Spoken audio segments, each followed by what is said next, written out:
Go to wineaccess.com/ham. You get 20% off anything you order. You can order $20 bottles of wine. You can order $150 bottles of wine. And you can send them to people. And you can send them to family. You can send them to friends. You can send them, hell, just send them to your wife or girlfriend. Kyle Shanahan on Wednesday, as he was in the midst of canceling mandatory OTAs have been canceled for the 49ers, he explained why. But he also talked about the 49ers injury bug that hit him within 2 injuries within 3 plays on Monday. Tarvarius Moore backpedaling, planted, forward Achilles pop, classic Achilles pop. Yep. And Justin School in a pass protection drill put his foot down, his knee buckled. It's part of life, he said. Football, part of life. People get hurt. So he was asked about it, and he said, look, last year he thought the problem for the Niners was that they didn't get enough team activity. And he said it's a great way to get to the season healthy, even though they weren't totally healthy when they got to the season. But it's a great way to get to the season healthy. It's not a good way to get through a season healthy. So it didn't sound like, tell me if you interpreted what Kyle Shanahan said the same as I, didn't sound like he viewed the injuries that they suffered Monday as part of any continuing pattern from last year's injury-riddled season. What did you think? Yeah, I mean, there's a level. We're not doctors here, just a couple state school guys. That there has to be some randomness to it. I mean, it's always easy. And listen, it usually happens. The team doctors get replaced. You know, the 2 teams that have been the most polarizing with the injuries the last several years have been the Eagles and the Niners. And they both did something similar. They fucking fired everybody who was associated with health. And when I lived in Philly, like they have some Ivy League school. I mean, they have an Ivy League school right in their backyard. Doctors come from like the Penn Hospital. Like that's same with the Niners. Where are their doctors? Oh, they're just at the Chico Hospital. No, they come from Stanford. You ever met anyone who's been sick? Do you know what they do in California? They go to 2 places. They go to UCLA or they go to Stanford to get better. Some actually SAC. SAC's got a good hospital, UC Davis. But that's where they go. So the doctors, there's an element of this where football players get hurt. And like Tarvarius Moore, for example. The back pedal drill, people blow Achilles. What happens for most Achilles pops, whether it's Kobe or all the guys that happen in the NBA to NFL players? The majority of them, there's no one around them. It's just, to me, I've always said Achilles, sometimes mine gets a little sore. I'm like, oh, I do not want that thing to pop because I will gain about 30. It's kind of like a tire, it feels like. It's not right? A contact injury the knees, with consistency, right? The knees, again, not a doctor, feel a little bit different than an Achilles. Like it's kind of like a rope.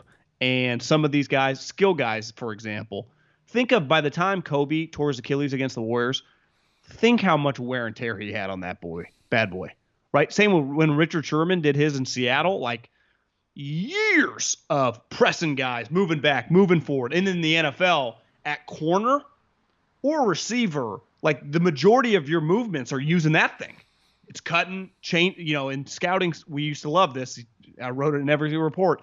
COD, change of direction. Well, what's change of direction mean? It's your Achilles moving, right? And your ankles. So to me, an ankle break, though, I think is pretty well established. That's a freaky deal. I don't know if the Achilles is a freaky deal because it just happens with guys on air on a movement that, like me, you, and most people listening don't do it unless you play like pickup hoops. Even if you work out and jog, it's not to me the same as doing explosive stop and start stuff, which corners make their living off, right? Yeah, I think if you took you, me, and 8 people listening to this out to basketball court and we just played every day for I don't know, a couple of months, somebody's popping an Achilles. Like I've mentioned it before, every time we talk about Achilles, I remember hearing a few years ago a doctor say, for most people, it's a matter of when, not if, your Achilles goes. If you do enough stuff on it long enough, now he wasn't talking about elite level athletes, he was just talking about us, Joe Schmoes. It's just going to happen to people.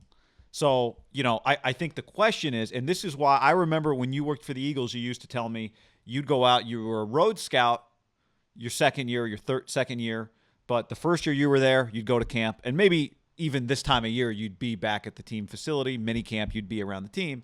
And you used to say you'd go out to practice, and it was just scary. Like something could happen it could change the entire course of your season in one practice. And it wouldn't have been, you were going to practice, something happened. And it's all nothing you can do about it. So that's the question with the Niners is there anything they can do about it, or is this just part of the deal?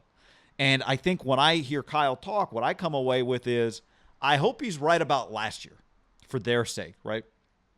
That last year's injuries were a result of the poor preparation for the season.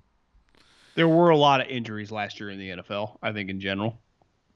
I just, right. Because we could look back in 8 months and go, the Justin School injury, the Jeff Wilson injury, the Tarvarius Moore injury. You know what? With hindsight, it turned out freak deals was not an indication of things to come. But as we sit here on June 10th, we don't know the future. And we don't know if it's going to happen again to them or not. If it happens again to them like it did last year, I'm with you because it's so hard to find a reason.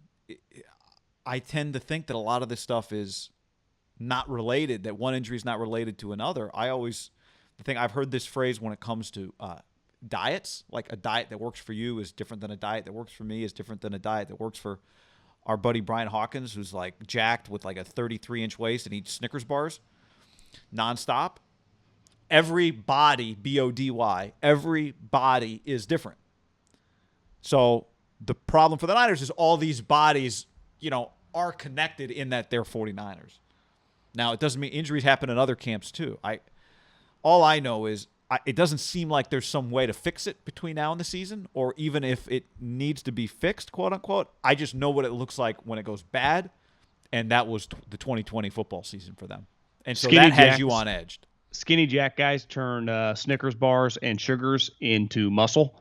Fat guys, it goes right to their hips or their boobs or their just fat where their fat sits. Yeah. So, I don't really know how you can expand on this. Like, guys are going to get hurt. Like, there are going to be moments at training camp. I guarantee you, it could be a day we're there where a guy goes down and the whole place goes silent. And honestly, he might get up and be fine. But there's going to be a moment, and this is the number one thing that I do not miss at all. And I still, maybe once you're in it, you're just so numb to it. But the feeling at a practice when a star player goes down, and you're a GM or a coach, there is nothing you can do. Not a fucking thing. Now, I would imagine after seeing so many times of this happening, right? And there are more jarring ones than others, right? With a quarterback, can you imagine what it was like? Obviously for his teammates, and I mean, it's worse for the guy, but the coach and the GM, Spielman and Zimmer, when Teddy's leg fell off in the training camp practice. And remember, they like, where's the ambulance? And the ambulance was really late. Bad, yeah. Just that moment. Like, it's just, how do you not practice the next day, let alone like just kind of think straight for the next 48 hours? It's just, but these moments happen in practice that say this, like John Lynch, maybe being numb to it's the wrong word, but you can't experience anymore. Think how many injuries, like Howie, for example, he's been now doing this for a decade. Yeah, I mean, just what he's experienced the last 3 years, but he's experienced it forever. I remember one time sitting in the office in like 2011, and it was like, we need to get a tackle. What happened? Jason Peters tore his Achilles at his house. We're like, what? Like, that's the other thing. Like, there are going to be several guys, hopefully non-Niners. I mean, hopefully it doesn't happen to anybody, but we know for a fact there are going to be some random injuries over summer. Because what are guys going to be doing? Out backpedaling with their coach, John or Guy or whoever, or lifting, right? So-and-so tore his pec. And you just pray to God it's a practice squatter and not your starting guard. But a pec is going to get torn. And then worst case scenario, you just have like these unforeseen accidents. Remember one time it's just like TMZ, JPP is blown off his hand.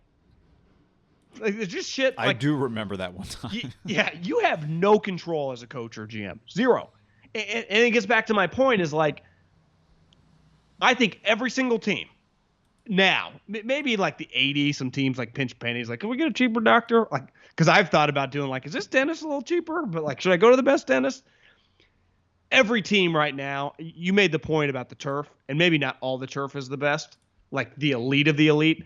I would imagine most teams in their area feel they have as good of a doctor as they can get, right? And I think we know for a fact, given the geographical standing of what's around them, they got good doctors with the Niners, and like their advice, it doesn't get any better. Stanford, it's the fucking top 2 or 3 university in the world. when it comes to medicine and their doctors and the hospital. Yeah. The challenge is most doctors do their work after the injury, and, you're trying to prevent injuries. And that's hard.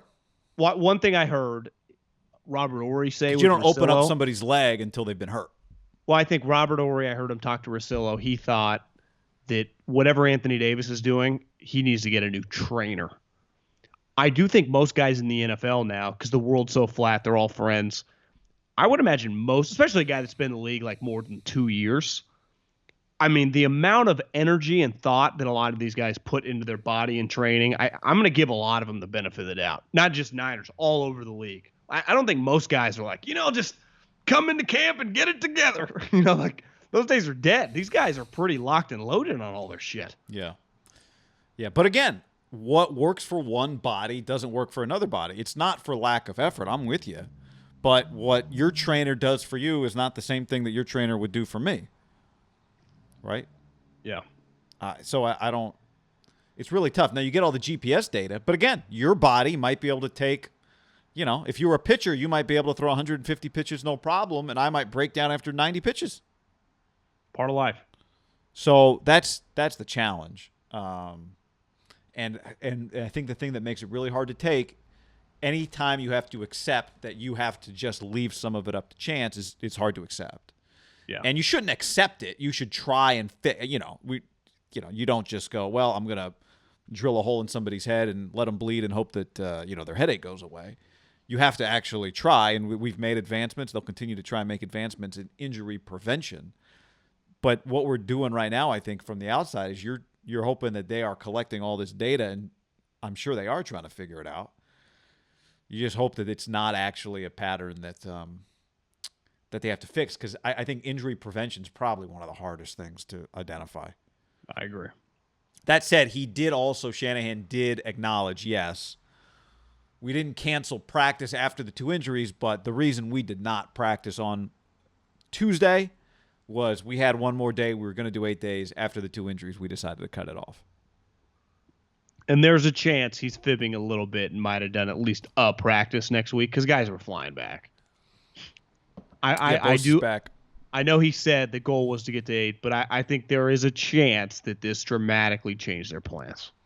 That as of Monday morning, he was still planning to do some mandatory camp next week. At least just spend a couple days together, even if they weren't on the field as much. It was an easy one. Yeah. Right. You could still let him go by Tuesday. Right. Because Bosa came back. Bosa was back for this week. Yeah, and D Ford said he was going to planned to be back for 2 weeks. And same with D Ford was going to fly out next week. If you knew you were going to cancel after a week, would you have told Bosa just stay home?